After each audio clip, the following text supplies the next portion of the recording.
Assalamualaikum warahmatullahi wabarakatuh. Perkenalkan, nama saya Kurniawan Al-Fadilah dengan NIM C1C020100 kelas R10 dari Prodi Akuntansi. Dalam kesempatan kali ini saya akan membahas materi mata kuliah perpajakan 2 yang diampu oleh Bapak Wirmi Eka Putra SE MSI. Materinya ialah tentang contoh perhitungan PPh pasal 21 pada penghasilan karyawati, pindah tugas, dan upah. Contoh pertama, PPh 21 atas penghasilan karyawati. Contohnya, Tanti Agustin adalah seorang karyawati dengan status menikah tanpa anak, bekerja pada PT Dharma Utama dengan gaji per bulan sebesar 8.500.000. Tanti Agustin membayar iuran pensiun ke dana pensiun yang pendirinya telah disahkan oleh Menteri Keuangan sebesar 50.000 per bulan. Berdasarkan surat keterangan dari pemerintah daerah tempat Tanti Agustin berdomisili yang diserahkan kepada pemberi kerja, diketahui bahwa suaminya tidak mempunyai penghasilan apapun. Pada bulan Juli 2016, selain menerima pembayaran gaji, juga menerima pembayaran atas lembur sebesar 2 juta. Perhitungan PPh pasal 21 Juli tahun 2016 adalah sebagai berikut.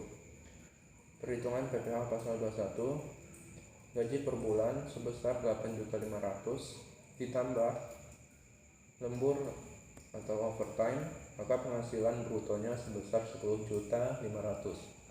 Kemudian dikurangkan dengan biaya jabatan 5% dikali 10.500.000, yaitu hasilnya 500.000. Kemudian iuran pensiun sebesar 50.000, maka pengurangnya sebesar 550.000. Maka penghasilan neto per bulan sebesar 9.950.000. Untuk penghasilan neto setahun, maka 12 dikali 9.950.000, maka hasilnya sebesar 119.400.000. Kemudian PTKP untuk wajib pajak sendiri sebesar 54 juta ditambah karena menikah sebesar 4.500.000, maka PTKP-nya menjadi sebesar 58.500.000. Kemudian penghasilan kena pajak setahun menjadi 60.900.000.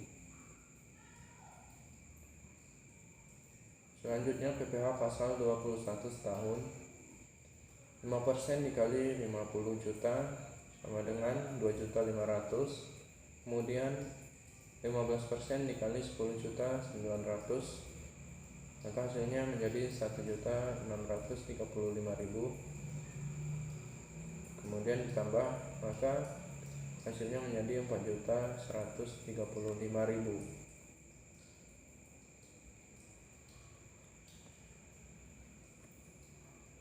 PPh pasal 21 per bulan yakni 4.135.000 dibagi 12 bulan, maka hasilnya 344.583 rupiah. Untuk biaya jabatan adalah sebesar 5% dikali 10.500.000 sama dengan 525.000. Namun yang dapat dikurangkan setinggi-tingginya adalah sebesar 500.000. Kemudian PPh 21 atas penghasilan pegawai yang dipindah tugaskan dalam tahun berjalan. Contohnya, Didin Komarudin yang berstatus belum menikah adalah pegawai pada PT Nusantara Mandiri di Jakarta. Sejak 1 Juni 2016 dipindah tugaskan ke kantor cabang di Bandung, dan pada 1 Oktober 2016 dipindah tugaskan lagi ke kantor cabang di Garut. Gaji Didin Komarudin sebesar 5 juta dan pembayaran iuran pensiun yang dibayar sendiri per bulan sejumlah 100.000 selama bekerja di PT Nusantara Mandiri. Didin Komarudin hanya menerima penghasilan berupa gaji saja. Maka perhitungan PPh pasal 21-nya, yang pertama kantor pusat di Jakarta 25 juta, kemudian gaji 5 bulan dikali 5 juta.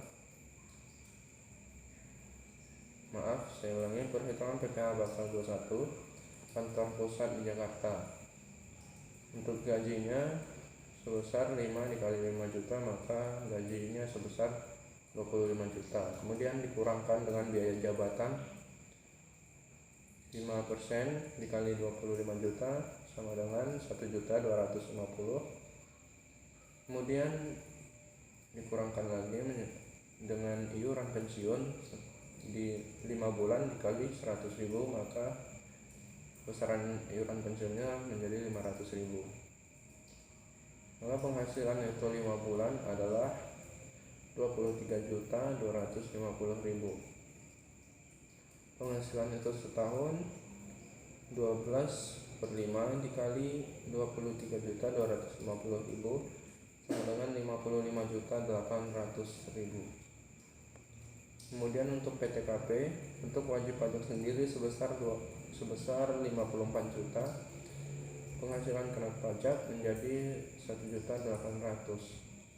PPh pasal 21 terutang setahun sebesar 5% dikali 1.800.000 sama dengan 90.000.